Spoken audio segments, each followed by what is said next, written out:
We bring you SCP Foundation Keter Class Object SCP-352. SCP-352, also known as Baba Yaga, appears to be an incredibly old, emaciated woman of indeterminate age and race.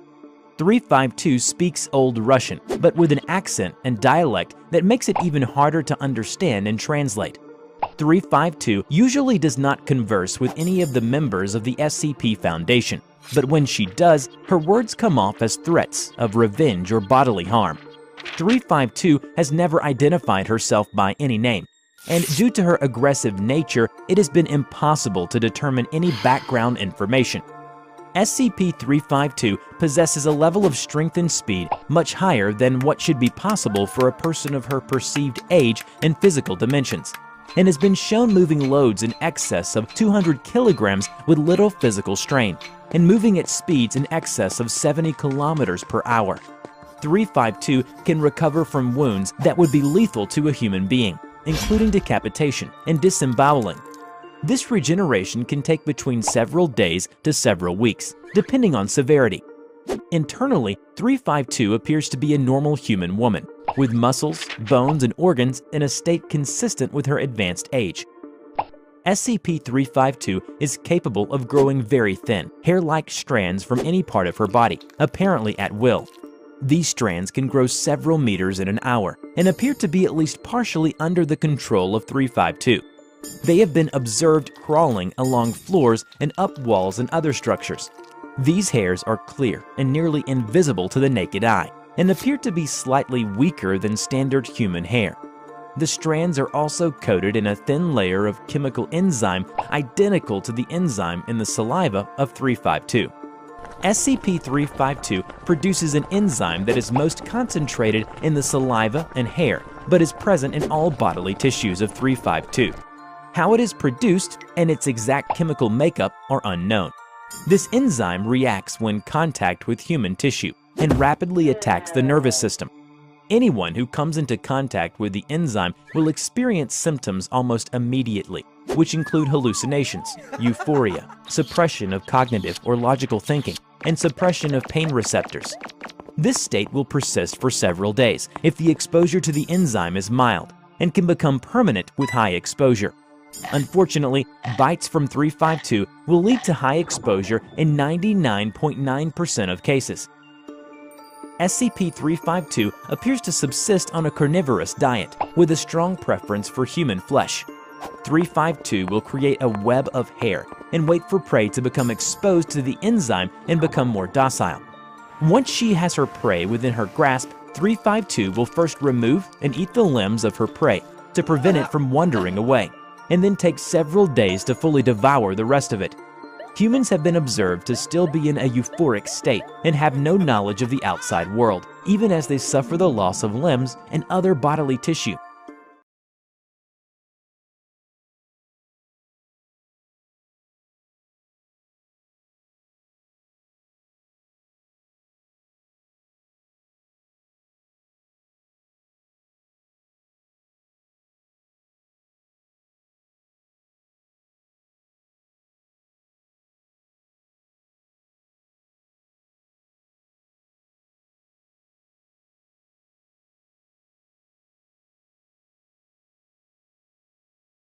I'm the Rubber.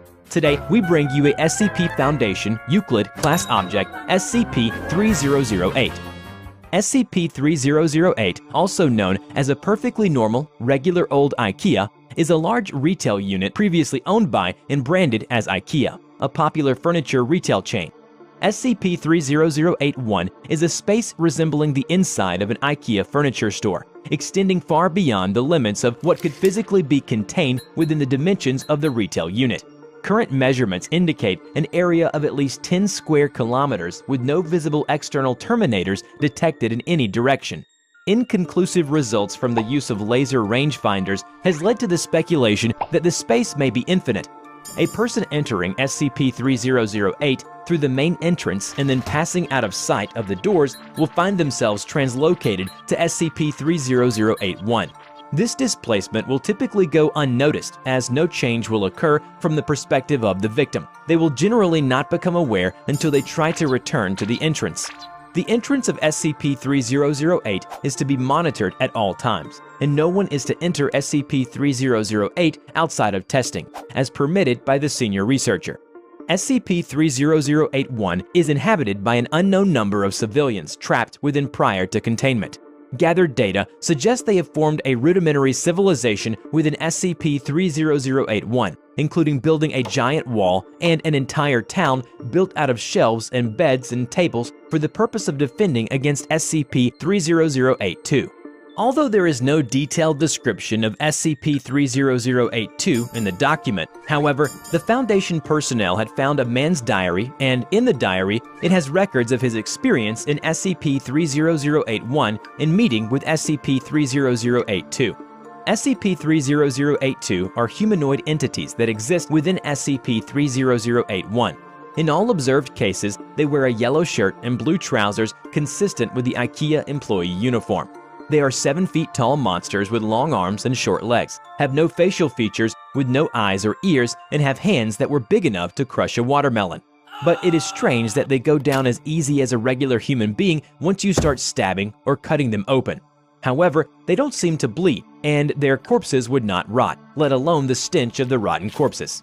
SCP-30081 has a rudimentary day-night cycle, determined by the overhead lighting within the space activating and deactivating at times consistent with the opening and closing times of the original retail store.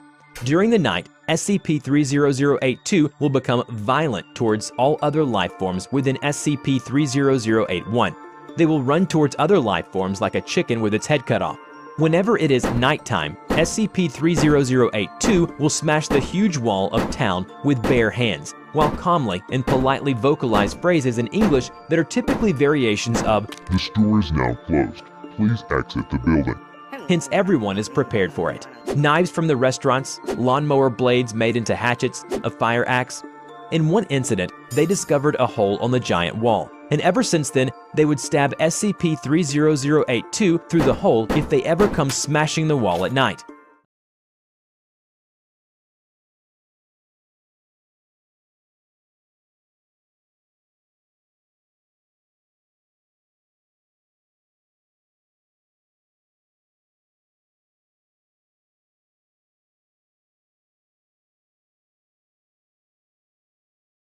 Bring you a SCP Foundation Euclid class object SCP-096.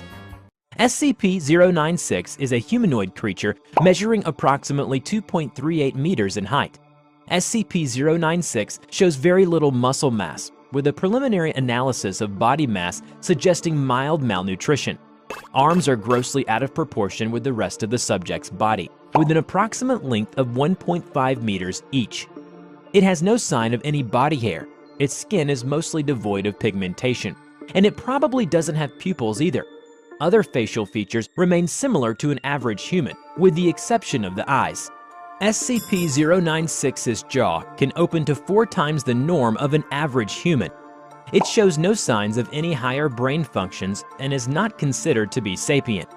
SCP-096 is normally extremely docile, with pressure sensors inside its cell indicating it spends most of the day pacing by the eastern wall, and it doesn't seem to need food. Based on its response, the researchers are determined that 096 is very shy. It tries to stay as far to humans as possible. However, when someone views SCP-096's face, we'll call this person SCP-0961. Whether it be directly, via video recording, or even a photograph, it will enter a stage of considerable emotional distress. SCP-096 will cover its face with its hands and begin screaming, crying, and babbling incoherently. Approximately 1 to 2 minutes after the viewing, SCP-096 will begin running towards SCP-0961. It moves at 35 kilometers an hour and seems to depend on distance from SCP-0961. If it is very far away, it will be able to run very fast. The actual position of SCP-0961 does not seem to affect SCP-096's response. It seems to have an innate sense of SCP-0961's location. Upon arriving at SCP-0961's location, SCP-096 will proceed to attack and kill SCP-0961. 100% of cases have left no traces of SCP-0961. SCP-096 will then sit down for several minutes before regaining its composure and becoming docile once again. Then the Foundation staff will take it back to the SCP shelter. The most extreme case at present is that someone saw only a part of its picture and was also killed by it. At this point, no known material or method can impede SCP-096's progress. In one of the audio recordings, the former commander of the recovery team said, even if they were firing it intensely, but it didn't feel anything at all. They even used anti-tank weapons, causing part of the body, organs, and blood of 096 to be gone.